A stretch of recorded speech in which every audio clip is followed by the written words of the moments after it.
Good morning, everyone. I'm Megyn Kelly. It's Friday, December 5th, 2025, and this is your AM update. We were going to track this person to the end of the earth. After 5 years, the FBI arrests a suspect in connection with the pipe bombs planted in D.C. on January 5th, 2021. New details on the lengthy criminal history of the man accused of assaulting an NYU student earlier this week. You look at the facts, and the facts right now say the guy killed all of them. A former Navy pilot exclusively weighs in on whether the Air India crash was caused intentionally by the pilot. And a major climate change paper that set off alarm bells last year, now retracted. All that and more coming up in just a moment on your AM update. Think about December. After all the hustle and bustle, what's the moment you look forward to the most? It's probably slowing down, cozying up, on the couch with your fam, maybe just you reading a book, just being present. And this is why I love Cozy Earth. Their gifts feel more like experiences, helping you recharge long after the holidays in those private, cozy moments that make your life great. If you are thinking about who deserves a gift that truly helps them relax, your partner, your parents, best friend, yourself, Cozy Earth has you covered. Their bamboo sheets are the gift of better sleep. Made from viscose from bamboo for an incredibly soft feel, they keep you cozy without overheating. And the bubble cuddle blanket, that is the ultimate cozy gift. With its textured bubble design and ultra soft faux fur feel, it's perfect for snuggling by the fire. Every Cozy Earth product comes with a 100-night sleep trial and a 10-year warranty. Head to CozyEarth.com and use code Megyn for up to 40% off. Just order by December 12th for Christmas delivery. After the 12th, my code Megyn still works year-round for 20% off. And if you get a post-purchase survey, tell them you heard about Cozy Earth from us. The FBI filing a 7-page affidavit in federal court outlining a meticulous, exhaustive investigation sifting through millions of data points, leading investigators to arrest 30-year-old Brian Cole Jr. in Woodbridge, Virginia, yesterday morning in connection with the D.C. pipe bombs discovered on January 6, 2021. Cole is charged with 1 count of interstate transportation of an explosive with intent to kill, injure, or damage a building, in addition to maliciously attempting to damage or destroy by explosion. 1 pipe bomb found lying near the DNC, another near the RNC headquarters in Washington, D.C. Neither went off, but investigators did determine viability. Upon taking office, FBI Director Kash Patel and Deputy Director Dan Bongino renewing the Fed's drive to find the suspect, seen on video wearing a hood and face mask, planting the devices. Attorney General Pam Bondi, U.S. Attorney for D.C. Jeanine Pirro, along with Patel and Bongino at a presser yesterday afternoon.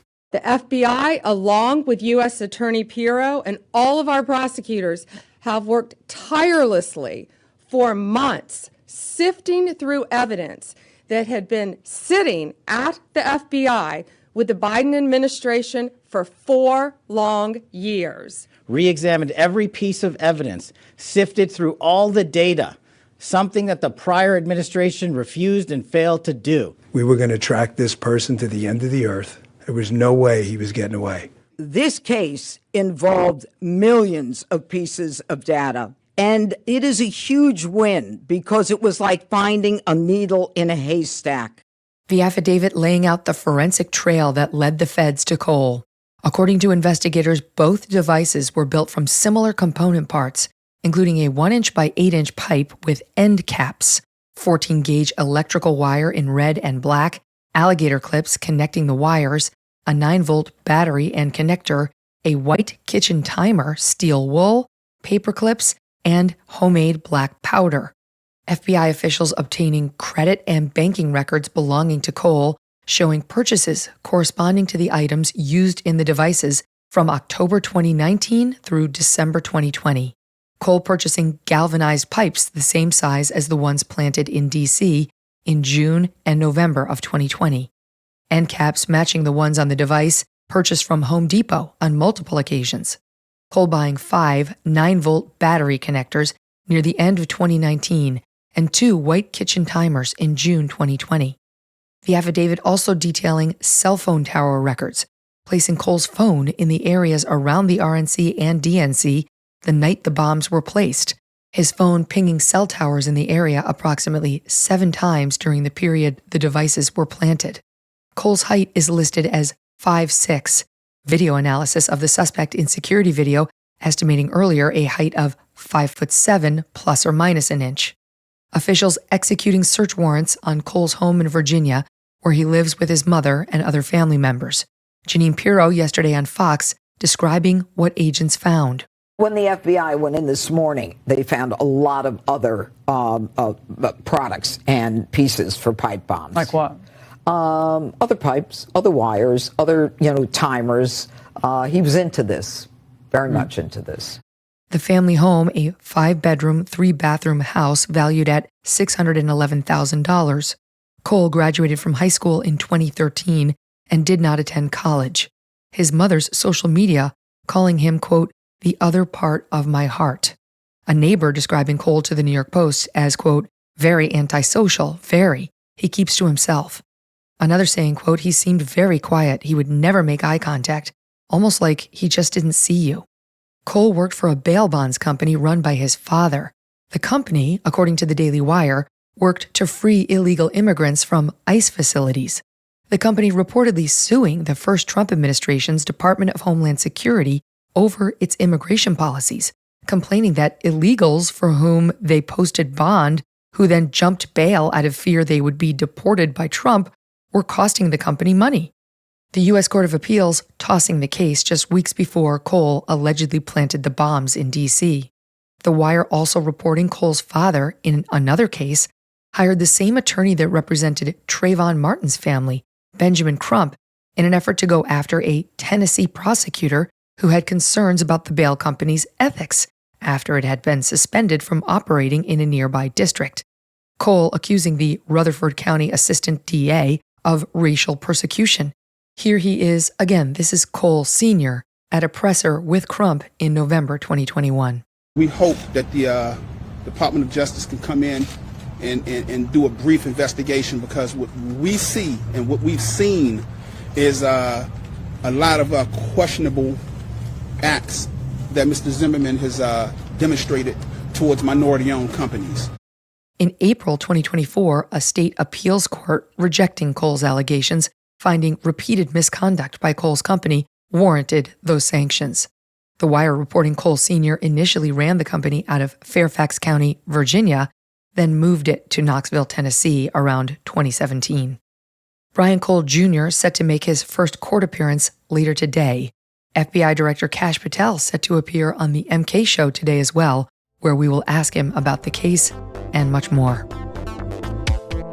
New details on the exhaustive criminal history of James Rizzo, the New York man arrested on Tuesday for allegedly assaulting 20-year-old NYU student Amelia Lewis.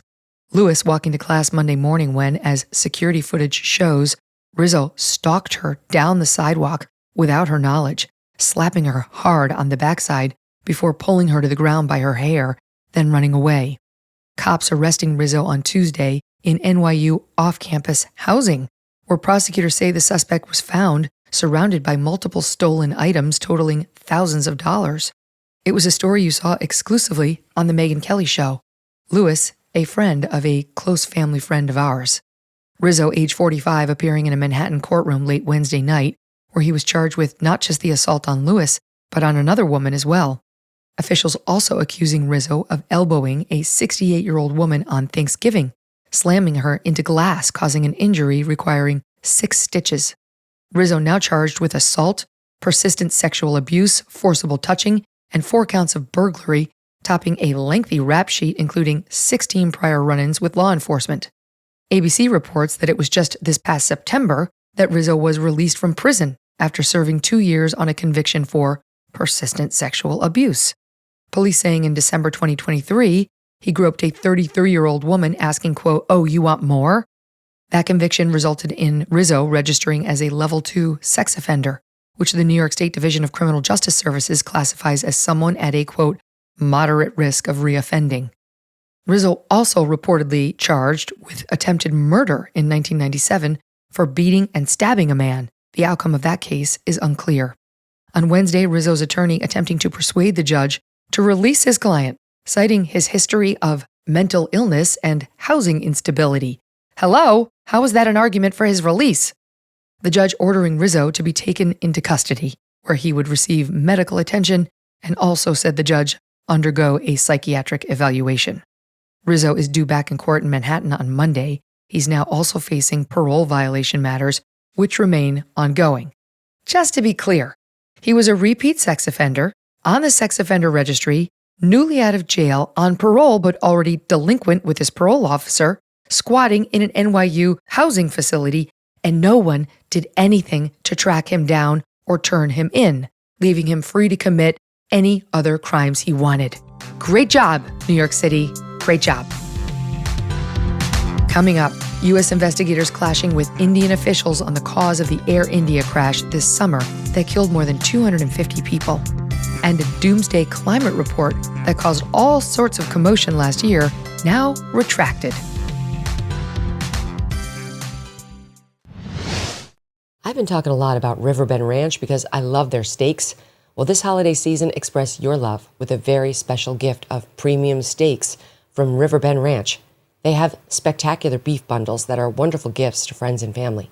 Their prime rib roast and holiday bundles are only available while supplies last, and they're going fast. For the last 35 years, Riverbend Ranch has been creating an elite Angus herd by using ultrasound technology to identify genetically superior cattle with a focus on flavor and tenderness. All Riverbend Ranch cattle are born and raised in the USA. They never use growth hormones or antibiotics, and the beef is processed right at the ranch in their award-winning USDA-inspected processing facility. Avoid the costly middlemen because the beef is sent directly from Riverbend Ranch to your home. This is not your average black Angus beef. Order from riverbendranch.com. Use the promo code Megyn for $20 off your first order, and let me know what you think. riverbendranch.com, promo code Megyn. U.S. officials now say Air India Flight 171's pilot, Captain Sumit Sabharwal, deliberately caused the plane crash in June, killing 241 people on board and 19 more on the ground, according to the Wall Street Journal. Only one passenger survived. News that the crash may have been deliberate broke over the summer, but the Journal now reporting on significant tensions between Indian officials investigating the flight and American officials assisting. The National Transportation Safety Board, along with reps from the FAA, Boeing, and GE Aerospace, are working with India on the crash inquiry because the plane was manufactured in the U.S. and it was safety certified by American regulators. According to the Journal, tensions beginning almost immediately. American investigators first arriving in India shortly after the crash. The chief of India's Aircraft Accident Investigation Bureau reportedly telling them, quote, "We're not a third world country. We can do anything you all can do. We have the same capabilities." Indian authorities initially refusing to allow U.S. officials to take their own photos of the wreckage and moving some pieces before they could be examined. U.S. investigators also struggling to get Indian investigators to download and analyze crucial information from the black box, which contains flight data and a voice recording from the cockpit in the moments leading up to the crash, but ultimately Indian officials complying with U.S. requests. From the Journal, quote, "The data showed someone in the cockpit moved the switches that cut off the engine's fuel supply. The data also showed that Sabharwal, the captain, did not pull back on the yoke in the final moments of the accident. In other words, as the plane was descending, he did not try to make it ascend." The report released by the Indians providing a vague summary of the moments, failing to identify the pilots by name, just that, quote, "One pilot asked the other why he moved the engine cutoff switches, while the other pilot denied doing so. The engine switches moved back to run about 10 seconds later, according to the report. U.S. officials believe it was the captain who cut the engines, as the data shows the first officer did pull up before the plane crashed. The Journal reports its sources are worried the Indian government will not accept pilot suicide and homicide as the conclusion, and instead will point to non-existent problems with the plane or engines. We spoke with former Navy pilot Wiz Buckley, who is not surprised to hear U.S. officials suspect this crash was deliberately caused by the pilot. I'm not surprised at all. We knew this early on. Modern day jets are tattletales. they're all electronic. They will let us know if something is wrong with a system, and if something would have had to have failed majorly for both engines to completely flame out right after takeoff, and we would have been able to discover that almost immediately. I mean, and we're talking hours, days after this mishap. The fact that it's taken so long, and it's still taken a long time, tells us they're trying to, rule out every possible mechanical, weather, act of God. It seems like they're finally begrudgingly getting dragged to the most reasonable conclusion, is that it was the pilot. We asked Wiz whether it's possible the fuel supply could have been cut by accident. Absolutely not. These fuel switches are impossible to move by accident. They actually are a guarded switch, meaning you have to lift them up to move them. So it takes a conscious effort. You can't bump them with your elbow. You can't hit them with an iPad, anything like that. These fuel switches have to be lifted up and moved for this very reason.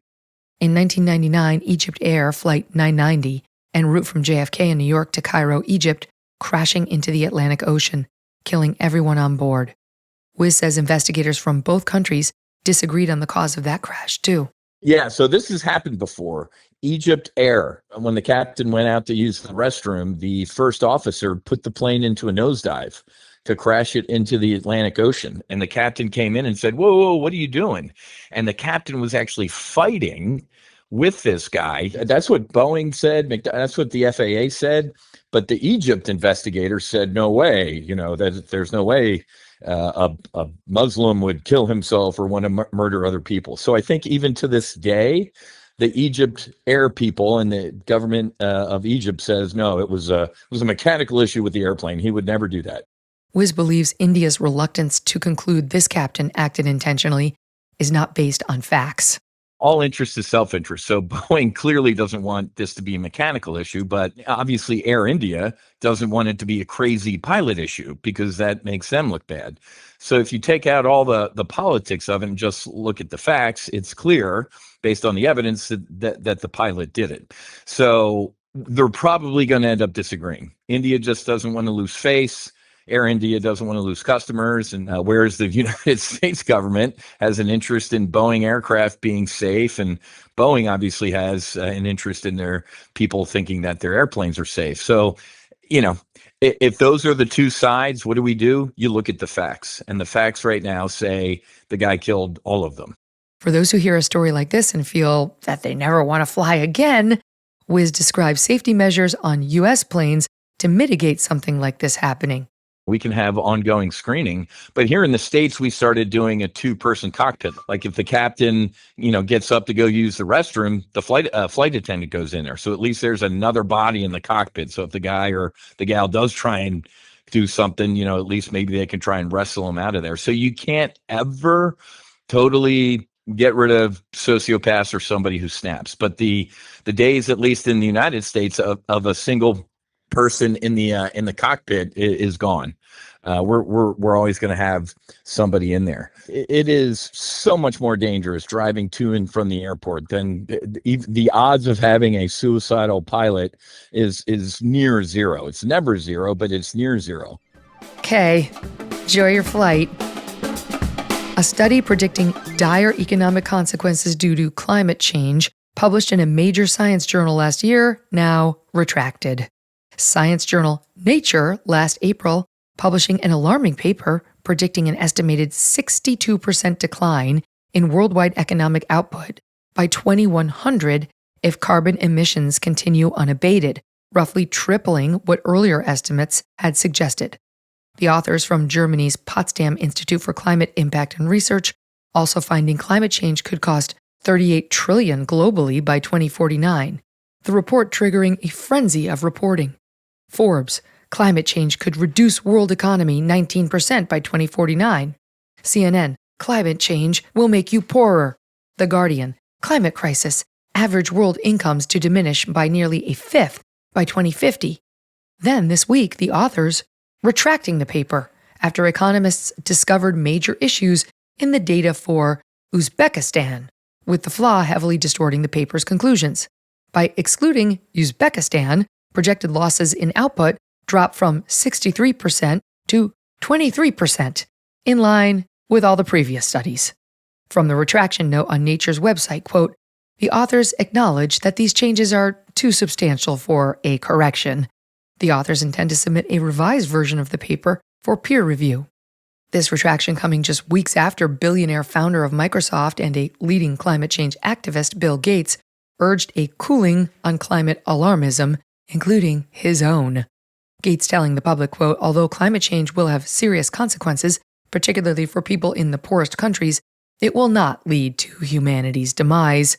The biggest problems are poverty and disease, just as they always have been."